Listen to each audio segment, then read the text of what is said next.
think the song is about, this sort of famous serial killer, John Wayne Gacy, who apparently killed 13 young boys. And one of the extras in the shoot actually owns the John Wayne Gacy painting. He's sort of inside, for life, doing all these portraits. And one of his favourite subjects is Mickey Mouse, or maybe some of the Disney characters.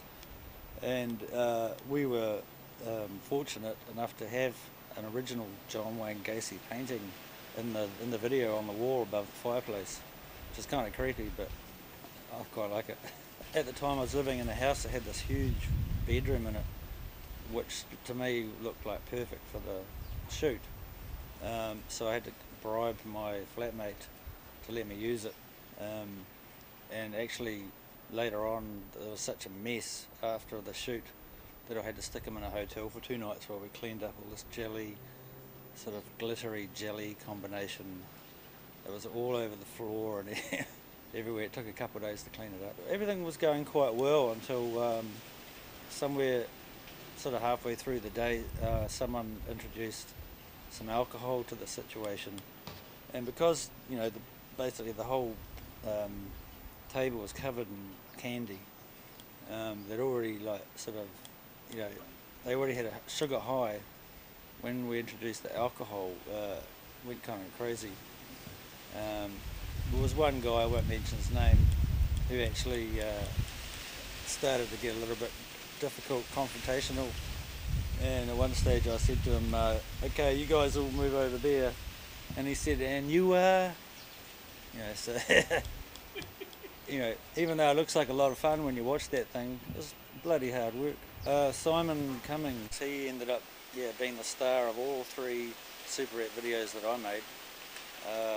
And in this one, he's kind of like the downtrodden little guy.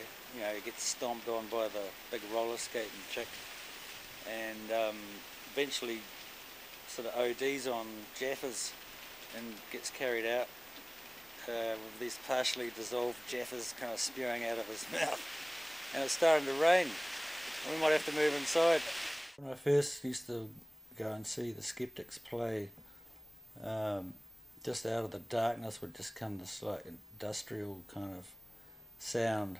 It used to just like put the hairs up on the back of my neck, and because they used to play AFFCO first up quite a lot, and I just sort of got to love that song. It kind of had this combination of sort of scariness and power, and so I asked them if I could make a video for the song, and they hadn't even recorded it at the time.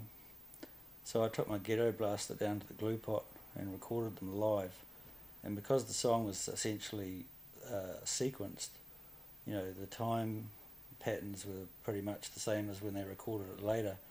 So we just used that live recording as playback when David did the singing stuff, and it miraculously kind of syncs up. You can see it drift out a bit occasionally, but who's worried about that? Yeah, the sheep shots I actually filmed at Cornwall Park, I think, is it? One Tree Hill. There was a bunch of sheep out there. Someone told me, they said, sheep at One Tree Hill, which is not far away. So I jumped on my motorbike, took off over there with my Bolex, and I had this 150mm lens, so I could be quite a long way away from them and line them up.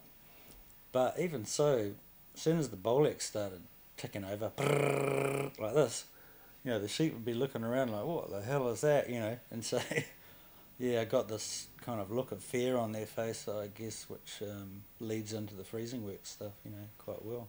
We don't really have an AFFCO around Auckland, so at the time there was this huge freezing works out at Mount Wellington, Westfield I think it was, and we rocked up there, me and a couple of my buddies, and met this young guy. I think he was the son of the boss or something like that. He was in the front office, and he was very excited to take us around and show us all this sort of horrible stuff. There was a guy like whose job it was with this kind of it's like a gun with a bullet thing in it, and it fires this bolt through the skull of these cattle, and he was up there like chewing gum, and he had this Walkman on. You could hear it like pounding out of his earphones and stuff. And I think he was on acid. He was like completely off his tits.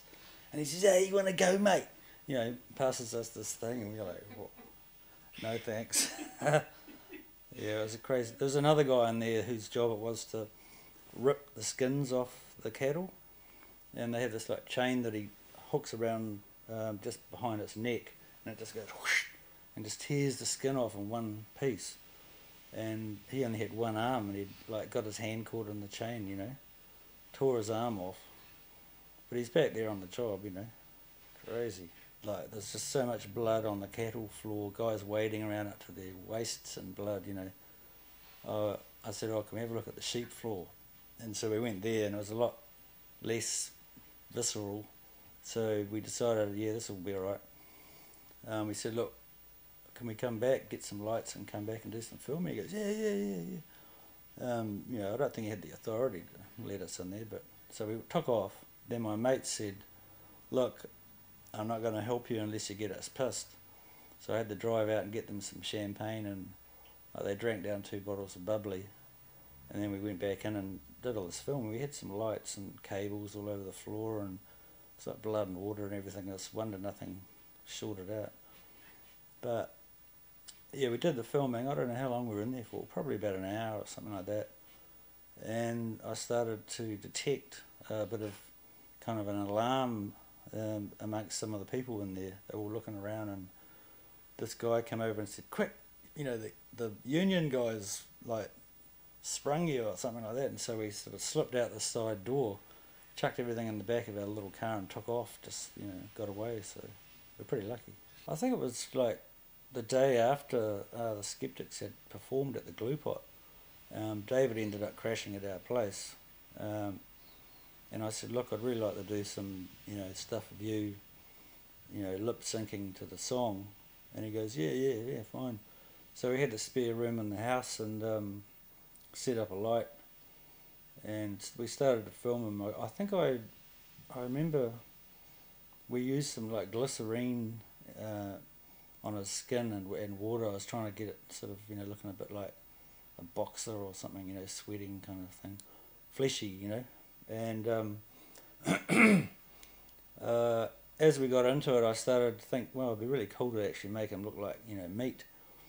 And I did have this huge roll of cling wrap in the house, so we got that, and we mixed up this glycerine, red food colouring, and watery mix, and made it like this blood, and then wrapped him up in this stuff. You know, he was cool. Like I said, "Look, you know, do you mind doing this?" And he goes, No, I'm putting in your hands, you know. He was fantastic to work with, eh? Actually, when I was editing the video in Wellington, even, I did it at this place called Gnome Productions.